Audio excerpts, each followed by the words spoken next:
Long Beach and had a very strong connection to the natural environment, which I didn't, growing up in the concrete jungle of Long Beach. As immigrants, it was no surprise that they grew their own food, fruit trees, vegetables.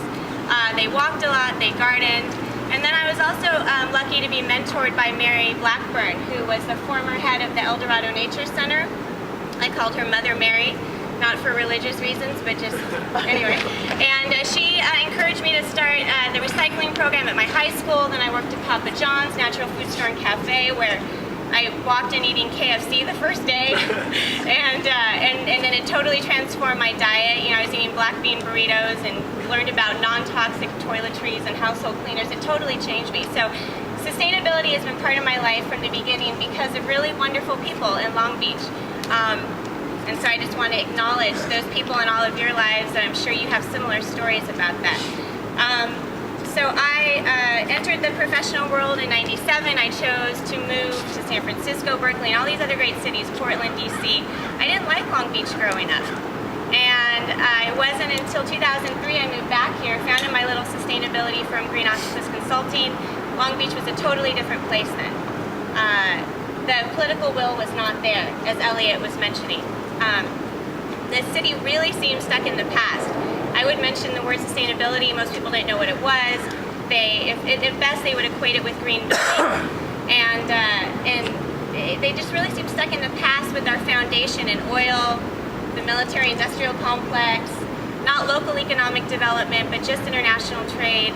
And it was disheartening.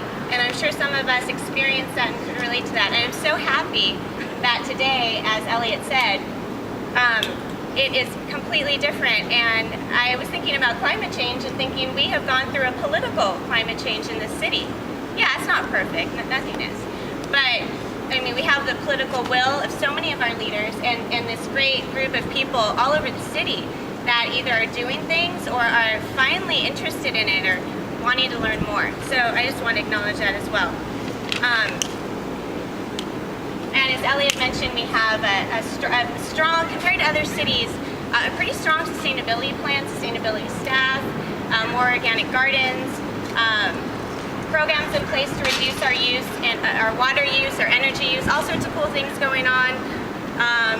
And so I moved back here a year ago to help green my hometown. My particular interest is in greening business districts.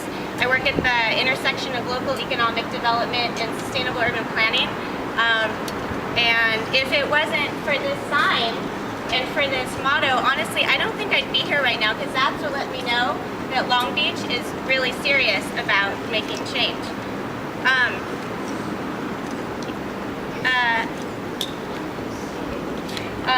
So just under a year ago, Sumi Gant, our former transportation manager, so I'm going to have a sip of water here. By the way, I got this at a local shop. It just opened up, called Yellow 108. You should all check out on 3rd Street if you haven't already.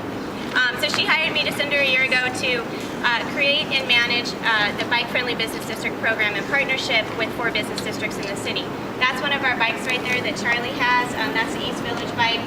Merchants are sharing those to make to run errands and make deliveries. We're holding free bike repair workshops. We're doing all sorts of things. I can tell you more later if you guys are interested.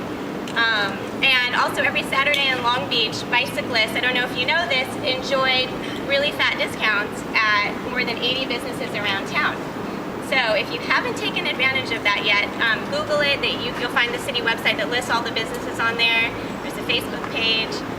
Get together and try out new cafes and shops and shop and dine local.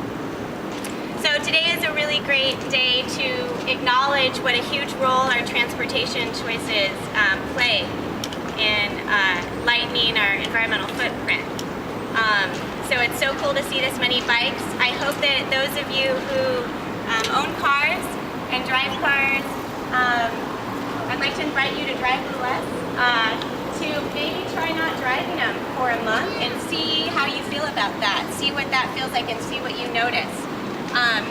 I live without a car and I love it, commuting via bike and foot and bus, interacting with my community in a different way, and I'm sure that there are several of you here that can really relate to that as well. So I just want to invite anyone who doesn't just to lighten up. And if you want to start, I'm just doing it one day, do it Saturday and take advantage of Bike Saturday discount. So anyway, by choosing to come here today, you guys have made a commitment and are demonstrating that you are committed to lightening your footprint, and I just want to thank all of you for making Long Beach a healthier and more joyful place. That's why I moved back a year ago, because of people like you, and thank Green Long Beach. And now I'm going to turn it over to bicycle advocate Charlie Gandy.